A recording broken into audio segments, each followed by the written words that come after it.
I'd read the Bible. If I didn't understand it, I'd have all these different translations. I had a dictionary next to my bed every night because half the stuff I didn't even know. I didn't even finish high school. I dropped out 10th grade. And as I continued to read, everywhere I looked, what I used to see God as was someone who created us, and this was just some sick little game where there was no love involved. If we lived, good. If we died, whatever.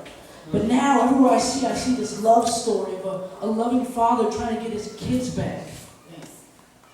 Everywhere you look, he's trying to win their affection back. He's giving them the choice to love him back. Everywhere, there's chance after chance, illustration after illustration of this undying, unconditional love. This was so cool. This is something that, you only read about in stories. You hear it in love songs. R. Kelly sings about it all. But it wasn't something that I experienced. And I began to study Jesus and who he hung out with. I realized that he's not, I'm sorry guys, it's going to rock some of the world, but he wasn't a white man, he was Jewish. And he was homeless. He was a 33-year-old homeless man. It said that he didn't even have a place to lay his head. He just traveled from town to town. He was a bum. And as I began to study, I see that everywhere he went, the people he hung out with was not who the church really hung out with. The Pharisees would walk around in their little clique, all clean and proper, singing hymns, walking down the street. But Jesus was with the tax collectors, who at the time were con artists. He's with the alcoholics and the prostitutes, and that was his clique. Yeah, that's right. And those were the people that he said that could come to him. So that meant, okay, since I'm not perfect, maybe then I can come to Jesus. And I began to read on as he knew their sins, every single one of them, and yet he loved them the same as if they had done nothing wrong.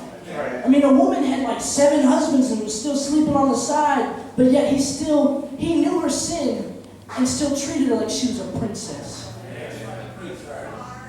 He didn't say, hey, slut, get out my face. No, he said, I love you. Come. Can I say that? I'm sorry. And he said, hey, I'm sorry. I feel carried away. But he said, hey, come here. I love you. And he even loved Judas, the one that he knew. The moment he met Judas, he knew Judas would stab him in the back, yet he still shared his food with him. Peter was his right hand. He said, yo, dog, I'm with you for life, dog, for good. I'm the boss, man. I'm with you, man. Cut someone's ear off. The moment they looked for him, I don't know Jesus, man. That's Peter over there. I'm Jerome. I don't know Jesus, man. Jesus who? I'm with the Pharisees, man. That's my clique. He was a clique hopper. But see, Jesus still loved him, though.